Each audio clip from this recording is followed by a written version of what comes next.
Hello दोस्तों, आपका स्वागत है मेरे इस चैनल स्टडी के चैनल पर। तो हम लोग पढ़ रहे हैं 10वीं के गणित का पहला अध्याय, जिसमें हम लोग 2 लेक्चर पढ़ चुके हैं। लेक्चर तीसरा है, इसमें हम लोग वास्तविक संख्या पहला चैप्टर पढ़ रहे हैं। वास्तविक संख्या में जिसमें हम लोग अंक पढ़ लिए, ये सब टॉपिक हम लोग पढ़ लिए हैं। उसके बाद जो बचा टॉपिक उसको आज कवर करते हैं। तो दोस्तों ये इसको देख, इसमें पहले क्या पढ़ लिया, अंक पढ़ लिए, संख्या पढ़ लिए, प्राकृत संख्या पढ़ लिए, पूर्ण संख्या पढ़ लिए, धनात्मक संख्या किसे कहते हैं, ऋणात्मक संख्या किसे कहते हैं, पूर्णांक किसे कहते हैं, सम संख्या किसे कहते हैं, विषम संख्या किसे कहते हैं, अभाज्य संख्या, ये सब हम लोग पढ़ चुके हैं। तो दोस्तों सबसे पहले आपको बता देना चाहता हूँ, आपका मैथ में आप कितना भी कमजोर हो, लेकिन मैं बहुत बेसिक से पढ़ा रहा हूँ, आपको पूरा समझ में आएगा। ऐसा मैं नहीं सोचिए कि मैथ मेरा वीक है तो मुझे दिक्कत होगा, उससे आपको कोई प्रॉब्लम नहीं है। क्लासेस जो चल रही है जीरो से हीरो बनाने वाली क्लासेस चल रही है। तो दोस्तों एक नज़र पहले रिवाइज कर लेते जो पिछला क्लास में हम लोग पढ़े थे। पिछला क्लास में हम लोग पढ़े थे सम संख्या किसे कहते हैं, विषम संख्या किसे कहते हैं, भाज्य संख्या किसे कहते हैं। धनात्मक संख्या हम लोग पढ़े थे जिसको जो जीरो से बड़ा हो किसे कहता हो, जीरो से बड़ा को हम लोग कहते हैं धनात्मक, और जो जीरो से छोटा हो उसे ऋणात्मक संख्या कहते थे।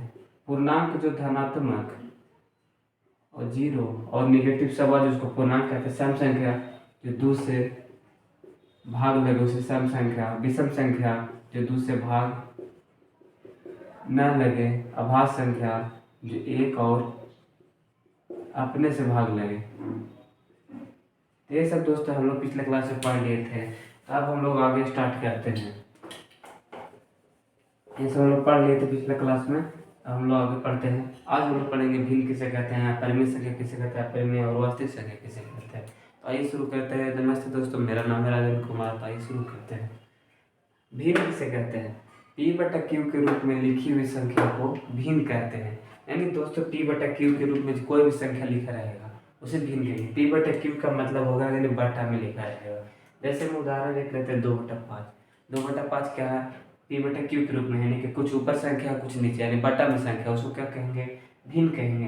जैसे 15/19, 15/19 क्या है, बटा में लिखा हुआ है, उसको क्या कहेंगे, भिन्न कहेंगे। जैसे दोस्तों मान लीजिए 5 को 1 से डिवाइड देंगे तो क्या आएगा, 5 ही आएगा। तो यानी कि 5 को हम लोग 5/1 लिख सकते हैं, वैसे 8 को हम लोग लिख सकते हैं 8/1। तो दोस्तों बताइए ये 8/1 क्या है, बटा में लिखा हुआ है कि नहीं, है कि नहीं। तो ये भी क्या हुआ, भिन्न हुआ, यानी ये भिन्न हुआ यानी ये भिन्न हुआ। जैसे यहाँ पे उदाहरण लिए 8 लिए हैं, तो 8 भी क्या हो गया, भिन्न हुआ, क्योंकि 1 लिख सकते हैं नीचे अपने से, तो उसको क्या हो गया, भिन्न हो गया। 13 भी भिन्न हो गया, क्योंकि 1 से 13 को हम लोग लिख सकते हैं 13/1 जो बटा के रूप में है, यानी ये भी क्या हो गया, भिन्न हो गया। ये भी क्या हो गया, 6/5 भिन्न हो गया। यानी भिन्न उसे कहेंगे जो बटा में लिखा हुआ संख्या हो। समझ गए इतना एग्जाम्पल, भिन्न आप लोग समझ गए होंगे। अब हम लोग समझते हैं अंश किसे कहते हैं, हर किसे कहते हैं। अंश दोस्तों भिन्न के ऊपर के संख्या को अंश कहते हैं, यानी कि भिन्न के जो ऊपर वाला संख्या लिखा रहेगा ना उसे अंश कहेंगे। जैसे भिन्न है 2/5, 2/5 यानी बटा में भिन्न है, यानी जो ऊपर वाला संख्या कौन है, 2 है, इसको क्या कहेंगे, अंश कहेंगे। वैसे 7/9 है, 7/9 में 7 क्या है, ऊपर लिखा हुआ है, इसको क्या कहेंगे, अंश कहेंगे। अब दोस्तों आप लोग से पूछते हैं, बताइए 5/3 में अंश कौन है। वेरी गुड दोस्तों, बहुत अच्छा आप लोग बताए। 5 क्या है, अंश है। क्यों अंश है, क्योंकि यह 5 भिन्न के ऊपर लिखा हुआ है। आप लोग दोस्तों समझ गए होंगे। अब वो लोग पढ़ते हैं हर किसे कहते हैं। भिन्न के नीचे की संख्या को हर कहते हैं, यानी भिन्न के जो नीचे वाला संख्या रहेगा उसको क्या कहेंगे, हर कहेंगे। जैसे 3/4, 3/4 में नीचे कौन है, 4 है, तो 4 क्या हो गया, हर हो गया। वैसे 7/9 है, 7/9 में नीचे कौन है, 9 है, तो 9 क्या हो गया, हर हो गया। दोस्तों अब आप लोग बताइए 2/5 में हर कौन है। बहुत अच्छा दोस्तों, 5 हर है, क्योंकि 5 नीचे है, ये क्या हो गया, हर हो गया।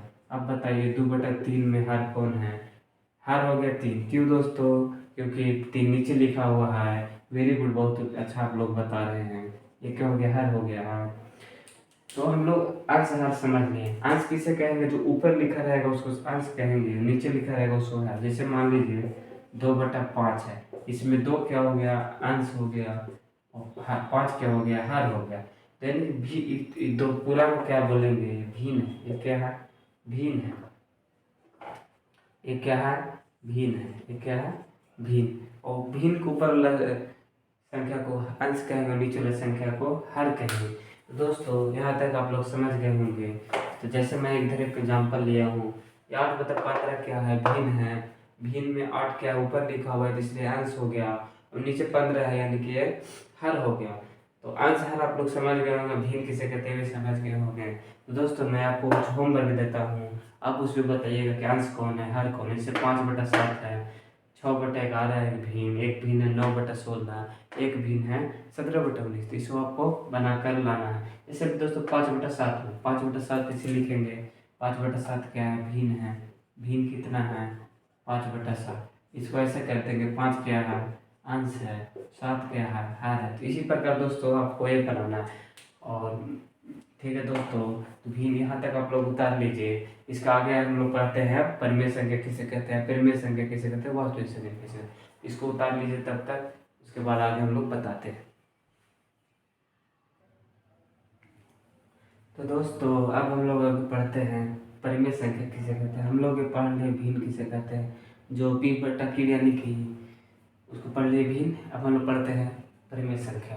परिमेय संख्या पढ़ने से पहले दो चीज़ हम लोग को पढ़ना पड़ेगा, शांत और अशांत। जैसे ये दोस्तों मैं पहले पढ़ाता रहा, या स्पेशल एक टॉपिक पढ़ना है, स्पेशल एक अध्याय पढ़ना, चैप्टर पढ़ना, इसलिए थोड़ा सा मैं इसको भी दे रहा हूँ, थोड़ा सा मात्र। इसको आगे मैं पूरा डिटेल से पढ़ाऊँगा। इसको समझने के लिए परिमेय परिमेय शांत और अशांत क्या होता है। शांत उसे कहते हैं वह संख्या जो पूरा पूरा कट जाए, पूरा पूरा जो संख्या कट जाएगा उसे शांत कहते हैं। जैसे 5/2 2.5 में कटेगा। जैसे 10 में 5 से भगा देंगे, 10/5, यानी क्या हो गया, 2 बार में कट जाएगा, 5 से 10, यानी शांत संख्या हो गया। शांत समझ गए। शांत आवर्ती वह संख्या जो जो न कटे और बार बार एक ही संख्या आते रहे। जैसे मैं 10 से 3 में 3 से 10 में भागा देंगे तो लगेगा 3.3333333 आते रहेगा, यानी एक ही चीज़ बार बार रिपीट करते रहेगा। 20 में जब 3 से भागा देंगे तो 6.6666 एक ही चीज़ रिपीट करता है, तो उसको क्या कहेंगे, शांत आवर्ती कहेंगे। अब आसान देखते वह संख्या जो पूरा पूरा ना कटे, यानी कि नहीं कटेगा और आगे बढ़ता चला जाएगा। जैसे √2 को 16 पे जब करेंगे ना तो 1.4 142 ये सब आगे बढ़ते जाएगा, कभी नहीं कटेगा।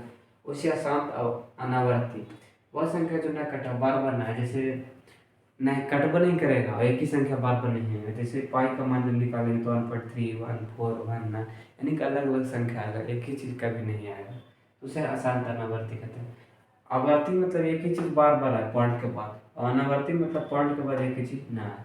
यहाँ तक आप लोग समझ गए होंगे। इसको अच्छा से आप लोग फिर से वीडियो देख के इसको अच्छा समझ लीजिएगा। अब हम लोग बात करते हैं परिमेय संख्या। परिमेय संख्या किसे कहते हैं, p/q के रूप में लिखा जा सके, वह संख्या जो जिसे p/q के रूप में लिखा जा सके, और जहाँ q equal to no zero, यानी कि भिन्न में जो रहेगा वो परिमेय संख्या रहेगा।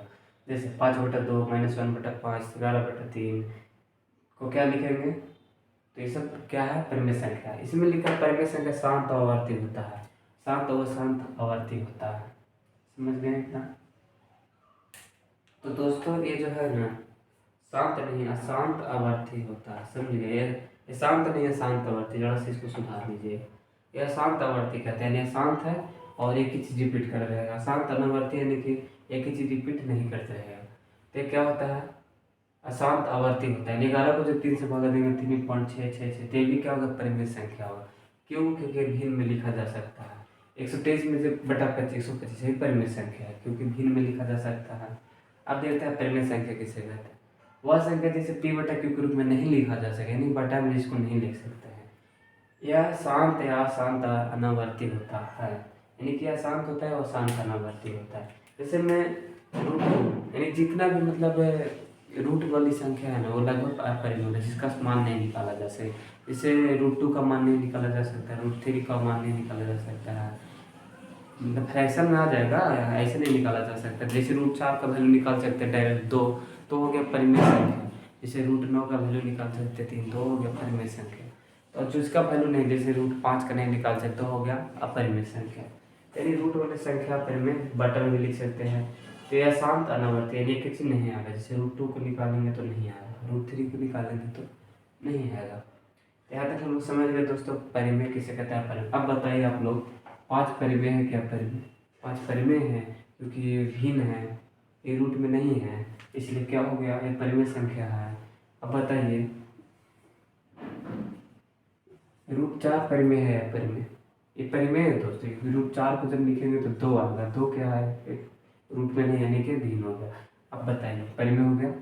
अब बताइए √3 परिमेय या अपरिमेय, इसको भिन्न में नहीं लिखा जा सकता, सोल्व नहीं कर सकते। एक हो गया अपरिमेय हो गया। √5 क्या हो गया, अपरिमेय हो गया, क्योंकि √5 को नहीं मान निकाल सकते। जब निकालेंगे ना तो दशमलव में आएगा, तो ये हो गया अपरिमेय। √7 √9 ये सब, √9 का वैल्यू निकाल सकते हैं दोस्तों, यानी 3, ये नहीं होगा। √11 ये सब क्या हो गया, ये सब दोस्तों हो गया अपरिमेय। दोस्तों ये था, मैं आपको कुछ होमवर्क देता हूँ, इसको आप लोग उतार लीजिएगा। वीडियो थोड़ा पहले रोक कर, उसको पहले मैं आपको होमवर्क देता हूँ। परिमेय अपरिमेय किसे कहते हैं पहचानने के लिए, ठीक। जैसे 2 4 √9 से दोस्तों 5 √5 √4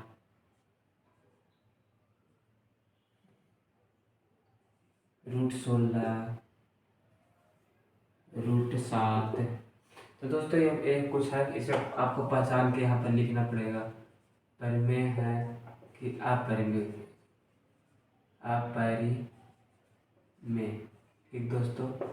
ये क्या है, संख्या। जैसे दोस्तों 2 क्या है, परिमेय है, तो इसको परिमेय में रखेंगे। √19 क्या है, अपरिमेय, क्योंकि सोल्व नहीं किया जाता, इसको अपरिमेय में रखेंगे। तो दोस्तों इस तरह से आप लिख लीजिएगा। अगले क्लास में मैं आपको देखूंगा, जो भी डाउट रहेगा कमेंट सेक्शन में पूछिएगा। अब हम लोग आगे बढ़ते हैं, वास्तविक संख्या किसे कहते हैं। हम मेन टॉपिक पर हम लोग आए हैं, तो यहाँ तक आप लोग उतार लीजिए, मैं आगे बढ़ता हूँ। तो दोस्तों आप लोग उतार लिए होंगे, तो हम लोग यहाँ तक पढ़ लिए। अब हम लोग पढ़ने जा रहे हैं वास्तविक संख्या किसे कहते हैं। आइए स्टार्ट करते हैं। सभी परिमेय और अपरिमेय संख्या को वास्तविक संख्या कहते हैं। सभी परिमेय और अपरिमेय संख्या को वास्तविक संख्या कहते हैं, यानी कि दुनिया में जितनी भी संख्या सब वास्तविक संख्या है। यानी परिमेय रहे चाहे अपरिमेय रहे, सबको क्या कहेंगे, वास्तविक संख्या कहेंगे। जैसे 5 है, 7 है, √5 है, √7 √9 10, यानी जितना रहेगा दुनिया में उसको वास्तविक संख्या कहेंगे। तो आप लोग यहाँ तक समझ गए होंगे। तो दोस्तों हम लोग यहाँ तक बेसिक कवर कर लिए 3 क्लास में। अब अगले क्लास से मैं चैप्टर स्टार्ट करने जा रहा हूँ। तो दोस्तों ये 3 क्लास आप लोग बहुत अच्छा से पढ़ लीजिए। अगला क्लास से हम लोग चैप्टर स्टार्ट करेंगे। तो धन्यवाद दोस्तों। इस वीडियो को लाइक करिएगा, शेयर करिएगा और इस चैनल को सब्सक्राइब कर लीजिएगा, जिससे आपको रेगुलर अपडेट मिलती रहेगी। इस चैनल पर साइंस भी पढ़ाया जाएगा, हिंदी भी पढ़ाया जाएगा, इंग्लिश भी पढ़ाया जाएगा, मैथ भी पढ़ाया, सब कुछ पढ़ाया जाएगा। तो आप लोग कोई ज़रूरी नहीं कि आपको कोई कोर्स खरीदने की ज़रूरत नहीं, फ्री में ही आपको सब कुछ पढ़ाया जाएगा। तो दोस्तों यहाँ तक बेसिक था। यहाँ तक पढ़ने के बाद आपको पूरा एकदम चैप्टर समझ में आएगा। मैं आपको गारंटी देता हूँ कि एक क्वेश्चन आपको बताऊँगा, NCERT का भी सोल्यूशन बताऊँगा, भारतीय भवन का भी सोल्यूशन बताऊँगा। तो दोस्तों धन्यवाद, आज यहीं रहने देते हैं।